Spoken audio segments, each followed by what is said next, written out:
শুভেচ্ছা জানাচ্ছি যারা শুনছেন। এর আগে আমি যে ভিডিওগুলো বানিয়েছি তারই ধারাবাহিকতায় আজকে সক্ষমতার প্রথম পর্ব সেটি নিয়ে কথা বলবো। এর আগের ভিডিওগুলোতে আমি প্রেক্ষাপট নিয়ে কথা বলার চেষ্টা করেছি।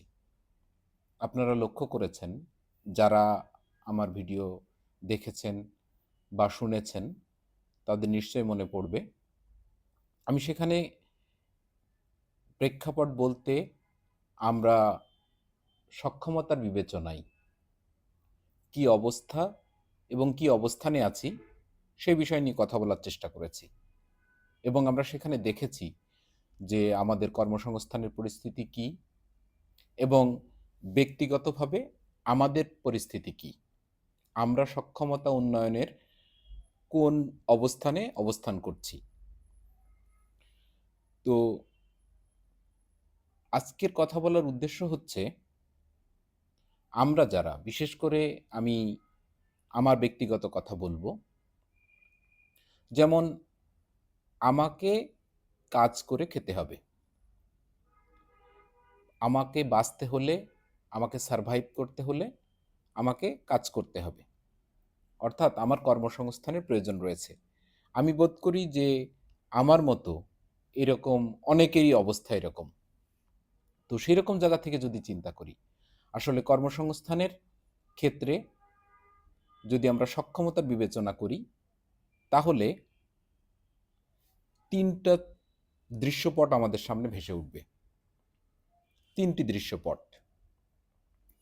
প্রথম দৃশ্যপট, অর্থাৎ যারা জন্মগতভাবে, অর্থাৎ বাপ দাদা ১৪ পুরুষের সুবাদে, জন্মগতভাবে যারা বাপ দাদা ১৪ গোষ্ঠীর সুবাদে যারা সুবিধা পাবেন, অর্থাৎ আমাদের এখানে অনেকের তাদের পারিবারিকভাবে বা তাদের পূর্বপুরুষরা তাদের জন্য এমন কিছু সম্পদ তৈরি করে রেখে গেছেন, এমন কোনো ক্ষেত্র তৈরি করে রেখে গেছেন, ব্যবসায়িক প্রতিষ্ঠান, উন্নয়ন প্রতিষ্ঠান অথবা সরকারি চাকরি, যাই বলি না কেন, তাদের বাপ দাদা, তাদের জ্ঞাতিগোষ্ঠী বা তাদের আত্মীয় স্বজনের কারণে তারা এই সুযোগটি পাবেন। অনেকেই আমার সঙ্গে দ্বিমত করতে পারেন যে ইনহেরিটেড, অর্থাৎ পৈতৃক সূত্রে এরকম আবার হয় নাকি। আমি আমি ২টা উদাহরণ দেই। আমাদের দেশের এরকম অসংখ্য উন্নয়ন সংগঠন আছে যেখানে তাদের ছেলে মেয়ে আত্মীয় স্বজন তারাই আসলে এখানে সুযোগ পায়, এবং যে কোনোভাবে তারা ওই পরিবারে জন্মগ্রহণ করার কারণেই তারা সেই সুযোগটি পান, সেই পদে তারা কাজ করার সুযোগ পান, সেখানে তারা বড় দায়িত্ব পান। আমরা যদি ব্যবসায়িক প্রতিষ্ঠানের কথা চিন্তা করি তাহলে খুব স্বাভাবিকভাবেই পরিবারের সেখানে পরিবারতন্ত্র, আত্মীয়তন্ত্র এগুলো। এছাড়া আরও কেউ আছেন যারা পারিবারিক সূত্রে না পেলেও, যাদের যোগাযোগ ভালো আছে, যাদের আত্মীয়-স্বজন, বন্ধু-বান্ধব অর্থাৎ পরিচিত জনরা তাদের কর্মক্ষেত্রের জন্য সহযোগিতা করেন। এটা হচ্ছে দ্বিতীয়। তৃতীয় যে ভাগ, অর্থাৎ আমাদের মতো সাধারণ, আমাদের যাদের কেউ নেই, আমাদের আত্মীয়-স্বজন নেই, আমরা পারিবারিক সূত্রে বা উত্তরাধিকার সূত্রে এরকম কোনো ক্ষেত্র পাইনি, এরকম কোনো সম্পদ পাইনি। ফলে আমাদের জন্য কেউ বলবারও নেই, আবার আমরা পারিবারিক সূত্রেও আমরা পাইনি। ফলে আমাদের জন্য, আমাদের যদি টিকে থাকতে হয় তাহলে আমাদের সক্ষমতা দিয়ে, আমাদের যোগ্যতা দিয়ে আমাদেরকে টিকে থাকতে হবে। তাহলে প্রথম কর্মসংস্থানের সুযোগও সৃষ্টি করতে হবে আমাদের নিজেদের যোগ্যতায়, আমাদের কাজ করতে হবে নিজেদের যোগ্যতায় এবং টিকে থাকতে হবে। সুযোগ পেতে হবে, কাজ করতে হবে এবং টিকে থাকতে হবে, সেটা হচ্ছে আমাদের নিজেদের যোগ্যতায়। তাহলে যাদের কোনো ব্যাকগ্রাউন্ড নেই, তাদের একমাত্র ব্যাকগ্রাউন্ড হচ্ছে তারা নিজেরা, তাদের নিজেদের সক্ষমতা। এখন এই রকম পর্যায়ে যারা আছেন, আমার এই ভিডিও তাদের জন্য। তাহলে আমরা ধরে নেই যে আজকের দিনের আগে আপনি আপনার সক্ষমতার কথা কখনো চিন্তা করেননি। ধরে নিচ্ছি একদম জিরো অবস্থায় আছেন। অর্থাৎ আপনি শুধু লেখাপড়া করেছেন, আপনার কোনো যোগাযোগ নেই, আপনার কোনো ধরনের কোনো প্রস্তুতি নেই। আপনি কখনো এই বিষয় নিয়ে ভাবেননি, কখনো পরিকল্পনা করেননি। তাহলে কি করতে হবে? তাদের জন্য আসলে কি করণীয়? আমি আমার ব্যক্তিগত অভিজ্ঞতা মিলিয়ে বলবো। আমি এ কথা বলছি না যে জীবনে আমাকে কেউ কখনো সহযোগিতা করেনি, আমার কারো সাথে কোনো যোগাযোগ নেই, আমি কোথাও থেকে কোনো সুবিধা নিইনি। সে কথা আমি কখনোই বলছি না। কিন্তু যদি সিনারিটা এরকম হয়, তবে আমি বেশিরভাগ ক্ষেত্রে আমি এরকম কোনো সুবিধা কখনো কারো কাছ থেকে পাইনি। তো এইরকম পর্যায়ে যারা আছেন এবং যারা চিন্তা করছেন যে তাদের নিজ যোগ্যতায়, তাদের বেঁচে থাকার স্বার্থে, তাদের সারভাইভের স্বার্থে তাদের কর্মসংস্থান নিজেদেরকেই ব্যবস্থা করতে হবে, তারা কিভাবে শুরু করবেন? সেই প্রক্রিয়া নিয়েই আজকে কথা বলবো। সেই প্রক্রিয়ার ১ম ধাপ সেই প্রক্রিয়ার ১ম ধাপ হচ্ছে আপনাকে আগে সিদ্ধান্ত নিতে হবে। অর্থাৎ আপনার ঈমান ঠিক করতে হবে। আপনাকে সিদ্ধান্ত নিতে হবে যে আমি সক্ষম হয়ে উঠতে চাই। আপনার সিদ্ধান্তটা হচ্ছে ১ম কাজ। আপনি মানসিকভাবে সেই সিদ্ধান্তটা নিতে হবে। এরপর আপনি সিদ্ধান্ত নিলেন। এরপর আপনার ২য় কাজ, আপনার একান্ত নিজেকে সময় দিতে হবে। আপনি আপনাকে সময় দিবেন। হ্যাঁ, আপনি এখন হয়তো আপনি বলতে পারেন যে, "আমি এখনো তো আমাকে সময় দিই।" না, আজকে থেকে আপনি যদি আপনার ঈমান ঠিক করেন যে, "আমি আমার সক্ষমতা উন্নয়নে আমি আজকে থেকে সিদ্ধান্ত নিলাম, আমি এর জন্য কাজ করব, আমি এর জন্য উদ্যোগ নেব।" তাহলে যেটা করতে হবে, আপনাকে একটা নির্দিষ্ট সময় বের করতে হবে। উদাহরণ হিসেবে ধরে নেওয়া যায়, আপনি কেমন সময় দেবেন? আপনি ১ম দিন একেবারে সমস্ত বইপত্র নিয়ে লেখাপড়া শুরু করে দিলেন, আমি সেটা বলছি না। আপনি ১ম শুরু করবেন এভাবে যে, আমি আমার নিজের পড়াশোনা করি, আমি আমার পরিবারকে সময় দেই, আমি আমার বন্ধু-বান্ধবকে সময় দেই, আমি আড্ডা মারি, সমস্ত কিছু সবকিছু ঠিক থাকবে। এর মধ্যে আপনি আজ থেকে আপনার জন্য ১০ মিনিট সময় বের করেন। যে ১০ মিনিট সময় শুধু আপনি আপনার নিজের জন্য দিবেন। সেটা হতে পারে যে আপনি শুধুমাত্র পরিকল্পনা, শুধু ভাবনার জন্য যে আমার কি করা উচিত আর আমি কি করছি সেটা নিয়ে আজকে ভাববো। আজকে ১০ মিনিট শুধু আমি আমার নিজেকে নিয়ে ভাববো। আমি আমার অতীত, আমি আমার বর্তমান, আমি আমার ভবিষ্যৎ নিয়ে ভাববো। হতে পারে। এর পরের দিন হয়তো হতে পারে ঠিক আছে। আজকের আমার বিষয় হবে যে আমি কোন জিনিস করতে ভালোবাসি, আমার কোন জিনিস করতে ভালো লাগে। ২য় দিনের ওই ১০ মিনিট সময় আপনি হয়তো সেটাই করবেন। হতে পারে আপনার গান শুনতে ভালো লাগে, আপনি গান শোনেন। হতে পারে আপনার নাটক দেখতে ভালো লাগে, আপনি নাটক দেখেন। হতে পারে আপনার সিনেমা দেখতে ভালো লাগে, আপনি সিনেমা দেখেন। হতে পারে আপনার বই পড়তে ভালো লাগে, আপনি বই পড়েন। হতে পারে আপনার গান গাইতে ইচ্ছে করে, আপনি গান গান করেন। হতে পারে আপনার আড্ডা দিতে ইচ্ছে করে, খুব প্রিয় মানুষের সাথে আড্ডা দিতে ইচ্ছে করে, তাহলে আপনি আড্ডা দেন। অর্থাৎ আপনি আপনার নিজের জন্য একান্ত আপনার জন্য একটি সময় আপনাকে বের করতে হবে। ২য় কাজ। ৩য় দিক ৩য় কাজ, আপনি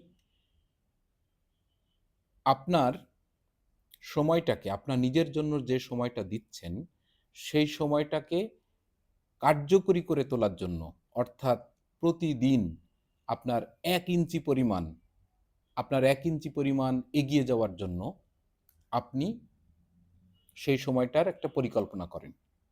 যেই কয়দিন আপনার ভালো লাগে নিজের জন্য সময় দিতে, ১ম সেই কয়দিন নিজের জন্য সময় দেন। তাতে করে যে অভ্যস্ততা তৈরি হবে যে আপনি একটা সময় আসবে যে আপনি প্রতিদিন নিজের জন্য অন্তত নিজের জন্য আপনি সময় দিচ্ছেন। হয় আপনার নিজের কথা ভাবছেন অথবা আপনার যা করতে ভালো লাগে সেটি করছেন। আপনার যেভাবে সময় কাটাতে ইচ্ছা করে সেভাবে সময় কাটাচ্ছেন। এর মধ্য দিয়ে একটা অভ্যস্ততা তৈরি হবে। সেই অভ্যস্ততাই সবার আগে দরকার। এরপর যখন আপনার অভ্যস্ততা চলে এসেছে, তখন আপনি কতকগুলো জিনিস ঠিক করে নিতে পারেন। আচ্ছা ঠিক আছে, হতে পারে উদাহরণ হিসেবে বলছি, সবার ক্ষেত্রে এরকমই হবে এমনটি নয়। যেমন ধরেন, আপনি আগে কখনো নিয়মিত পত্রিকা পড়তেন না। তাহলে এখন সিদ্ধান্ত নেন যে আমি নিজের জন্য যে ১০ মিনিট সময়, সেটি এখন প্রতিদিন আমি নিজের জন্য ২০ মিনিট সময় দেই অথবা ০.৫ ঘন্টা সময় দেই। যদি আরো বেশি দিতে পারেন আরো ভালো। নিশ্চয়ই এই সময় দেওয়া, নিজেকে সময় দেওয়ার এই সময়টি আস্তে, আস্তে বাড়তে থাকবে এবং সেটিই কাম্য এবং সেটিই করতে হবে আপনাকে। পরিকল্পিতভাবে করতে হবে। সেই ০.৫ ঘন্টা সময় আপনি অনলাইনে, প্রত্যেকের হাতে স্মার্টফোন আছে। কারো, কারো বাড়িতে সরাসরি পত্রিকা আসে, কারো, কারো অন্য স্থানে, লাইব্রেরিতে, কারো দোকানে, কোনো আড্ডাস্থলে পত্রিকা দেখার সুযোগ হয়। আপনি আপনার ওই ব্যক্তিগত সময়টা আপনি পত্রিকাগুলো পড়েন। হতে পারে পত্রিকার যেই অংশটি আপনার ভালো লাগে সেটি পড়েন। হতে পারে আপনার ক্রীড়া বিষয়ক আ অংশটি পড়তে ভালো লাগে। হতে পারে আপনার সম্পাদকীয় পড়তে ভালো লাগে। হতে পারে আপনার বিনোদনের অংশ পড়তে ভালো লাগে। অর্থাৎ আপনি পত্রিকা পড়ছেন প্রতিদিন অন্তত ১ টা ২ টা ৩ টা, যদি অনলাইনে আপনারা এখন জানেন যে অনলাইনে এই ধরনের অ্যাপস পাওয়া যায়, যেখানে সমস্ত বাংলা পত্রিকাগুলো পাওয়া যায়, যেখানে সমস্ত ইংলিশ পত্রিকাগুলো আপনি পেতে পারেন। আপনি বিনা খরচায় এগুলো পেয়ে যাবেন। আপনি একটা অ্যাপস ডাউনলোড করে নেবেন। নিয়ে আপনি পত্রিকার হেডলাইনগুলো অন্তত দেখেন। সেটাই করেন। সেটাই ৭ দিন করেন। পত্রিকা পড় পত্রিকা পড়তে ভালো লাগার ব্যাপারটি তৈরি করুন নিজের মধ্যে। আপনি পত্রিকা দেখেন, যেই অংশটি পড়তে ভালো লাগছে সেটি পড়ছেন। এরপর একটা সময় আপনি ঠিক করে নেন যে অন্তত আমি প্রতিদিন একটা পত্রিকার একটা সম্পাদকীয় কলাম, আপনার যার কলাম পছন্দ হয়, যে বিষয়ক কলাম আপনার পছন্দ হয়, সেরকম একটি কলাম আপনি পড়েন। এভাবে আপনাকে প্রতিদিন নিজেকে সময় দিতে হবে। হতে পারে যে আপনি ২ টা কাজ করেন। আপনি যে ৩০ মিনিট সময় বা ৪৫ মিনিট সময় অথবা ১ ঘন্টা সময় নিজেকে দিচ্ছেন, সেই সময়টায় আপনি হয়তো ২ টা গান শোনেন। আমাদেরকে মনে রাখতে হবে, আমাদের প্রত্যেকের মধ্যে আরেকজন ব্যক্তি বাস করে, সেটাই আমি। সেই আমিকে তৈরি করতে হবে। তার কিছু খোরাক প্রয়োজন হয়, তার কিছু খাদ্যের প্রয়োজন হয়। সেই খাদ্যটা হচ্ছে তাকে সময় দেওয়া, সে যেটি করতে চায় সেটি করতে দেওয়া এবং সেই অভ্যাসটা আস্তে, আস্তে, আস্তে, আস্তে পরিবর্তন করা। এরপর যখন আপনি পত্রিকা পড়ায় অভ্যস্ত হয়ে গেছেন, তখন দেখবেন যে ঠিক আছে, এরপরে মনে হতে পারে যে আমি আগামী ১ সপ্তাহ শুধুমাত্র আমি হয়তো আপনি স্টুডেন্ট, এখনো আপনার পড়াশোনা শেষ হয়নি, আপনি কর্মবাজারে যাবেন। আপনি এখনো কর্মবাজারে যাবার জন্য আপনার সময় শুরু হয়নি, আপনি এখনো প্রস্তুত না। এখনো আপনার ২ বছর সামনে সময় আছে। অসুবিধা নাই। আপনি ২ বছর পরে যেয়েই তো আপনি এপ্লাই করবেন। তাহলে আসেন, আপনি দেখেন যে বর্তমান সময়ে আপনি কোনো একটা চাকরির বিজ্ঞাপন সাইট, ধরে নেওয়া যায় যে বিডি জবস, আপনি ঢুকলেন। সেখানে আপনি দেখেন যে কি ধরনের আ জব ওখানে অফার করা হচ্ছে, কি ধরনের সার্কুলার ওখানে আসছে। সেই সার্কুলারের ক্ষেত্রে আ যারা ফ্রেশার, যাদের কোনো অভিজ্ঞতা নেই, যারা এর আগে কখনো কোনো কাজকর্ম করেননি, যারা ১ম জীবনে চাকরিতে যাবেন, তাদের জন্য আ কি ধরনের সার্কুলার হয়, সেখানে কি চাওয়া হয়, কি ধরনের বিষয়গুলো দেখা হয়। আপনি হয়তো প্রতিদিন ৫ টা চাকরির ডিটেইল দেখলেন যে কি ধরনের আ যোগ্যতা সেখানে দেওয়া হয়েছে, কি চাওয়া হচ্ছে, কি ধরনের চাওয়া হচ্ছে, তাহলে আপনার একটা ধারণা তৈরি হবে। এরপর আপনি সেখান থেকে একটি ধারণা পাবেন যে হয়তো আমরা উদাহরণ হিসেবে বলতে পারি, হয়তো আপনি সেখানে দেখবেন যে সেখানে ভলান্টিয়ার হিসেবে কাজ করার জন্য চাওয়া হচ্ছে, যে আপনি কোথাও চাকরি করেননি, কিন্তু ভলান্টিয়ার হিসেবে কোথাও না কোথাও হয়তো কাজ করেছেন। অথবা সেখানে বলা হচ্ছে যে ইংরেজি ভাষায় পারদর্শিতা থাকতে হবে। বেশিরভাগ জায়গায় এই বিষয়টি লেখা রয়েছে। অথবা সেখানে হয়তো বলছে যে পাবলিক স্পিকিং, অর্থাৎ মানুষের সাথে কথা বলা, জনসম্মুখে কথা বলার দক্ষতা থাকতে হবে। আপনি অধিকাংশ জব সার্কুলারের মধ্যে যে বিষয়গুলোকে দেখবেন, সেই বিষয়গুলো একটা নোট নিয়ে রাখেন।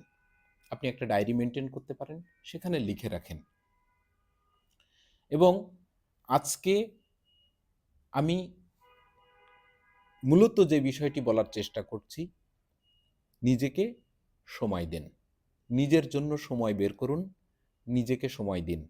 ১০ মিনিট দিয়ে শুরু করুন, সেটা আস্তে, আস্তে, আস্তে, আস্তে বাড়ান, প্রতিদিন বাড়ান, ১ মিনিট ২ মিনিট করে বাড়ান। কিন্তু সেই সময়টা হবে নিজের জন্য সময়। দ্বিতীয় কাজ হবে সেই সময়টাকে ১ম আপনার যা করতে ভালো লাগে সেটি দিয়ে শুরু করেন। তারপর আস্তে, আস্তে এমন কিছু বিষয় সেখানে যুক্ত করুন, যার মধ্য দিয়ে আপনার সক্ষমতা বাড়বে। এবং আপনি যদি একটি ডায়েরি মেইনটেইন করেন, অথবা আপনি আপনার মোবাইল ফোনও ব্যবহার করতে পারেন। আপনার মোবাইল ফোনে যদি নোট করে রাখেন, ঠিক আছে, আজকে আমি আমার নিজেকে সময় দিতে যেয়ে ২ টি গান শুনেছি, অথবা একটা নাটক দেখেছি, অথবা একটা সিনেমার অর্ধেক দেখেছি, অথবা একটা বই পড়েছি, অথবা পত্রিকা পড়েছি। সেখান থেকে কোনো একটা শিক্ষণ, কোনো একটা নতুন জিনিস, কোনো একটা নতুন জানা, অথবা কোনো একটা জানা ভিন্নভাবে জানলেন, সেরকম একটা জিনিসকে আপনি নোট করে রাখেন।